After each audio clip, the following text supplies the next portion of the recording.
The scene, a gymnasium in Lanarkshire, the work rate intense, the sense of anticipation thick in the air. The reason? Boxing history in the making. A unique double-header in the Kelvin Hall, Drew Docherty against Vincenzo Belcastro of Italy for the European bantamweight title. Paul Weir against Josu Camacho of Puerto Rico for the WBO Junior Flyweight Championship of the World.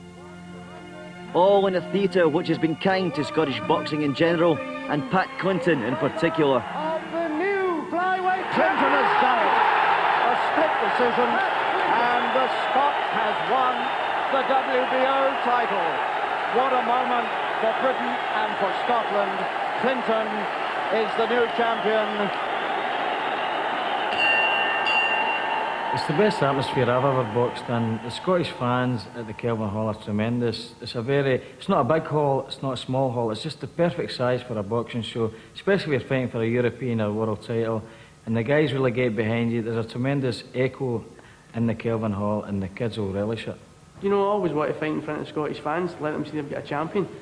And the 2nd of February they're going to have 2 champions, so it's going to be a good boxing night. Everybody knows how fierce the Scottish support is, and I think the guy's going to be scared stiff when he steps into the ring. It was only last October that Paul Weir won his first world title. He relinquished that strawweight championship to move up a weight, and now hopes to become the first Scot ever to win world titles at different weights. Well, I'll be the first guy ever in Scotland to win 2, and then when I go on to win 3, I'll be the first guy in Britain to ever win 3 titles undefeated. We're talking about big names that have done that at heavier weights, aren't we? That's right, aye.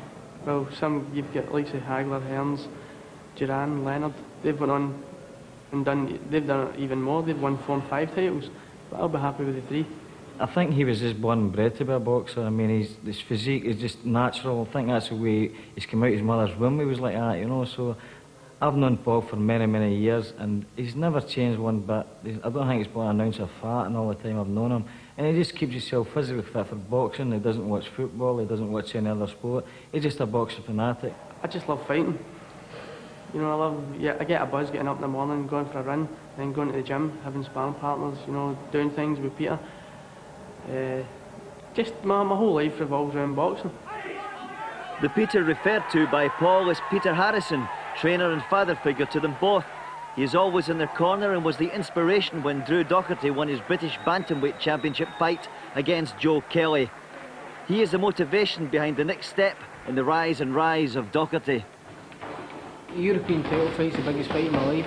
If I lose, the world title shot is out the window. But if I win, it could lead to world titles and even greater things, you know, retaining it. And it's really financial security that I'm looking for, and that's you know what I mean, same as everybody else. I've got a mortgage to pay, and I want to try and do my best. Bags of talent. Drew has got all the punches in the book. I mean, it doesn't matter what angle they're from, Drew can fling them. His footwork's tremendous, his jab, his hooks, his straight cross. I mean, his punching ability is absolutely great, and it's great to see the lad getting a chance at the European title. He's worked so hard.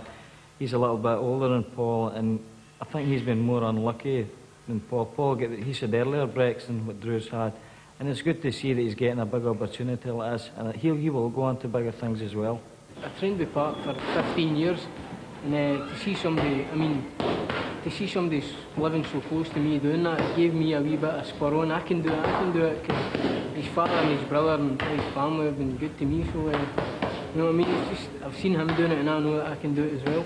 It's good to hear that. I mean, it's good to hopefully I put Scotland back on the map by winning the first world title for so many years since Jim Watt. But I mean, taking nothing away from the kids, I call them kids. I mean, I feel like an old man now, you know what I mean?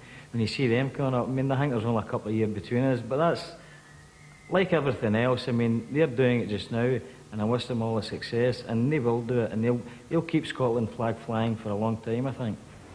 But the deep-rooted will to win hasn't just come from Pat Clinton. Paul Weir and Drew Docherty have motivated one another. Paul's been a great inspiration to me as well. I mean, he won a world title after 6 fights, and I mean, he's had a lot of world-class experience as an amateur. I mean, people think we just go in there and he's won a world title after 6 fights. He's had a hell of a lot of fights as an amateur, and well, it's just great to see him doing it as well, because it gives him a wee spur again, just the same as Pat did.